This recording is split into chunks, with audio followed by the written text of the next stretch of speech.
Vous avez le double vitrage? Oui. Oui, mais bon. Ça vous aide? Je ne sais pas si ça aide, mais sûrement ça aide, je ne sais rien si ça aide. On les entend quand même. Il faudrait du triple, du quadruple.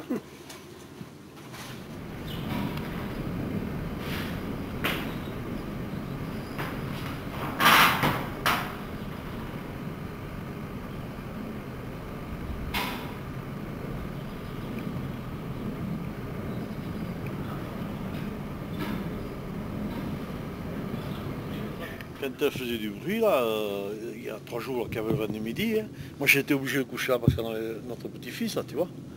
Et à 4h du matin, je me suis levé, j'étais fou. Hein. Si j'avais su vous l'appeler, le gars là, des éoliennes, hein, à 4h du matin, je l'aurais appelé. Hein. Et même s'il y a eu que 5 km, j'y descendais. Hein. Tu peux pas y vivre. Ça te réveille et tu peux pas te rendormir. Ah, et puis t'entends le bruit qui arrive, tu sais. Puis après tu as l'impression qu'il repart. Tu sais, suivant le vent, comment il l'amène. Alors t'entends le vent, ça repart. Quand tu te dis, oh, ça y est, j'entends plus, ça va se calmer. Allez, ça revient. C'est comme le bruit d'un avion, c'est quoi? Pareil. Tu dirais que c'est le voisin qui moissonne à côté, là, tu vois. Le bruit d'un avion ouais, qui arrive jamais.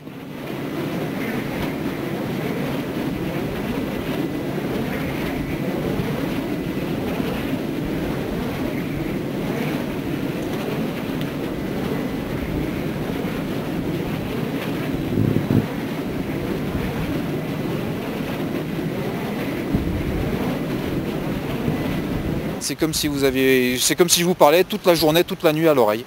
Voilà, c'est pareil.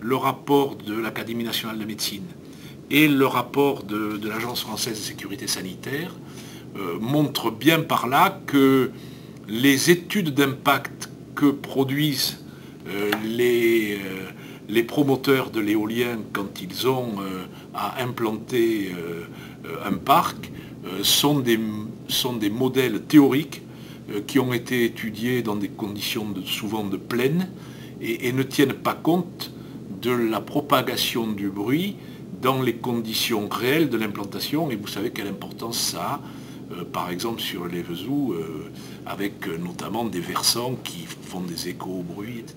Eh oui, c'est ce qu'on nous avait dit. On nous avait affirmé qu'il n'y aurait pas du tout de bruit. On ne les entendrait pas, que le bruit c'était les vieilles éoliennes autrefois qui faisaient du bruit, mais que les nouvelles n'en faisaient pas du tout. Et bon, jusqu'à preuve contraire, c'est quand même pas tout à fait vrai, quoi.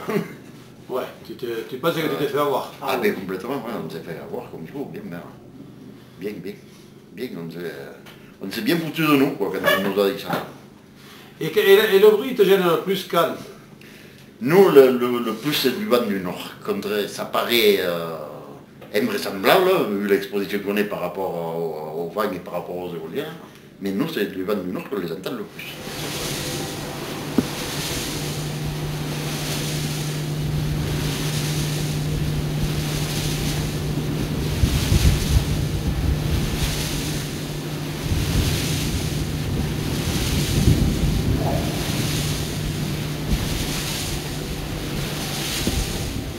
Donc, si je voulais résumer le problème des risques pour la santé que peuvent avoir les éoliennes, c'est essentiellement un problème lié au bruit. On sait que le bruit, c'est quelque chose qui peut être extrêmement perturbant et entraîner des troubles graves, variant d'ailleurs d'un individu à un autre. C'est pour ça aussi que et l'Académie nationale de médecine et l'AFSET avaient demandé que ces installations soient considérées comme des installations industrielles, parce que le bruit industriel est quand même très réglementé en France. Moi je rentrais à la maison au bout d'1 ou 2 heures dans le jardin, j'avais des acouphènes, j'avais mal à la tête.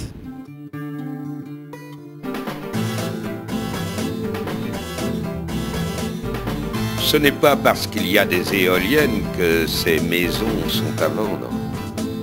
Mais c'est sûrement parce qu'il y a des éoliennes qu'elles ne trouvent pas preneur.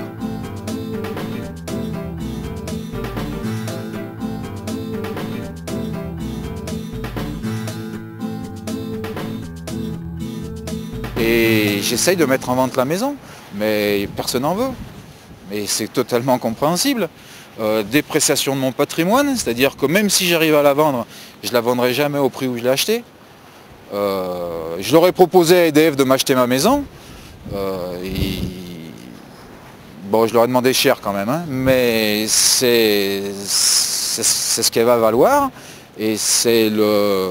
Comment on peut rappeler ça? C'est le manque à gagner. Et puis moi, ils me virent de chez moi. Ils m'expulsent pratiquement. Nous, on a une maison qui ne vaut pas grand-chose, mais je suis sûr qu'aujourd'hui, elle ne vaut rien, quoi. Tu peux la mettre à n'importe quel prix, le gars, ou à part d'être, je sais pas moi, fanat vraiment d'éoliennes, vraiment, du bruit et de tout, quoi. On arrive à la retraite. Mon mari s'est investi toute une vie pour faire cette maison. On a fait quand même des sacrifices pour laisser quelque chose à nos enfants et on leur laisse les éoliennes. Quelle valeur elle a, cette maison aujourd'hui, avec les éoliennes à côté? Rien du tout. Elle a perdu peut-être, pas peut-être la moitié, mais je me demande de sa valeur. Une maison aujourd'hui où les éoliennes ne se vendent plus. De toute façon, on l'avait fait estimer avant et je veux la faire estimer maintenant. C'est vrai que cette maison, on aurait voulu la réparer pour la louer, vu que mes parents ne sont plus là, quoi. Et puis, bon, je pense que c'est pas inutile de réparer, parce que pour louer quelque chose avec ce cadre, ça va être... Ouais. Donc vous avez abandonné votre projet? Oui, on a abandonné le projet de réparer pour le moment, du moins, hein, ça c'est sûr. Parce que, On ne pourra pas partir maintenant. Mais je te dis, 10 ans de moins, je partais, moi. Et surtout si j'avais pu savoir tout ça. Et oui, parce que maintenant c'est trop tard. Qu'est-ce que c'est qui vous a fait le plus mal après avoir signé? Alors là, c'est les relations, petit à petit, qui se sont dégradées. Au début, c'est insignifiant, mais petit à petit, on s'aperçoit que les gens disent plus bonjour quand on les croise, ou les regardent de travers, ou un mot, les enfants à l'école. Enfin, c'est vraiment des relations de tous les jours, parce que nous, le voisinage, c'est une seconde famille. Tout le monde se connaît. Tous à la campagne, donc c'est une grande famille, finalement. Oui, justement, par rapport à ça, là, moi, là où j'insisterai, c'est qu'à la campagne, je ne sais pas si dans toutes les régions de France c'est pareil, mais en tout cas sur le Vézou, à la campagne, on ne vit pas comme en ville. Ah non.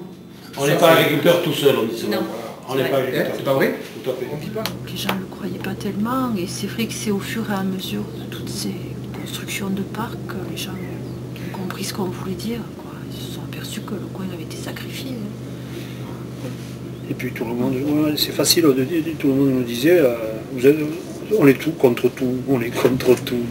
Les jeunes c'est vrai, c'est facile. Et toi à l'école, Camille? Oui, moi aussi, c'était des réflexions sur les énergies propres. De la part des profs ou de tes copines, des profs? Des profs surtout. Surtout des profs. Ouais. Et ça te blessait, ça? C'était sans vraiment juger, c'était... Ouais, et c'était par rapport à leur image à eux qu'ils avaient de l'éolien. Ouais, il fallait pas s'opposer contre un projet comme ça. Oui, c'est un espace qui était très convivial, c'était le côté jardin avec les petites cabanes pour les enfants, les bancs pour s'asseoir, pour les pique-niqueurs, les gens qui cherchaient les champignons, les chasseurs. On se retrouvait, c'était très amical. Moi, c'est surtout le professeur qui souvent, c'est les éoliennes, il faut pas, c'est une énergie propre. Ils voyaient que le bon côté des choses, ils voyaient pas qu'il y en avait que le bruit, ça les dérangeait vraiment. Et c'est ça, moi je trouve que il faut regarder un peu autour de... Il faut tout regarder. Ouais, voilà, Maintenant, il faut dire aussi une chose, c'est qu'il y a beaucoup de gens, même de ma famille, qui m'ont dit, c'est souvent que tu as assez d'argent, tu craches à la soupe.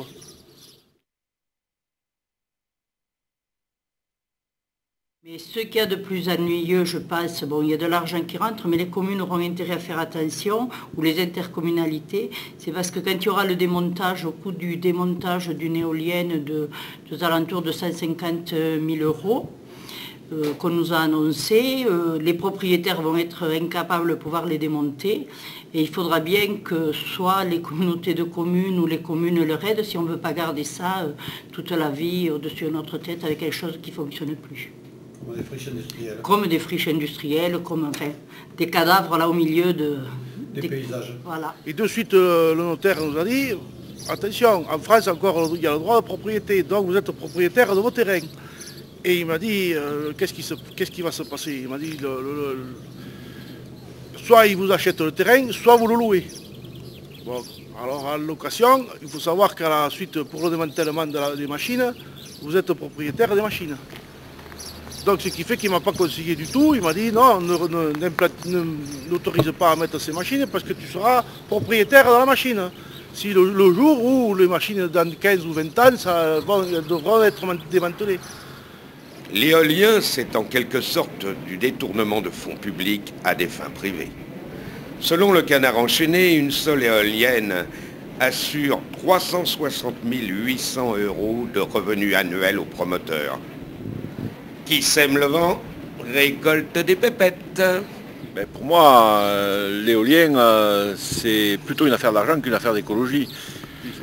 Le rachat d'électricité aujourd'hui est financé par tous les consommateurs qui peuvent voir sur leur facture EDF une ligne énergie renouvelable. CSPE. Mais quel est le Français aujourd'hui, élu ou simple citoyen, qui accepterait d'avoir une éolienne de 120 mètres de haut à 500 mètres de sa maison?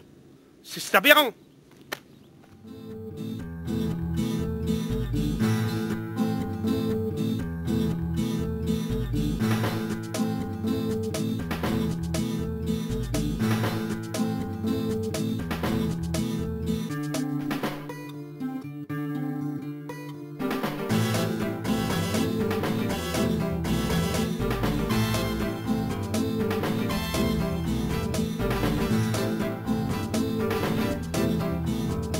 Parmi les solutions les plus urgentes à mettre en pratique, l'isolation des habitations est la première qui peut permettre d'économiser 10% de notre énergie.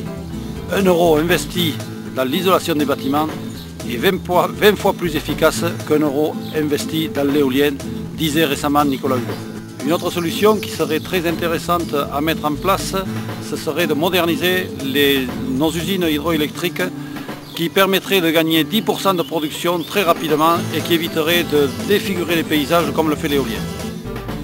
Nous espérons que ce film vous aura donné l'envie de vous informer davantage.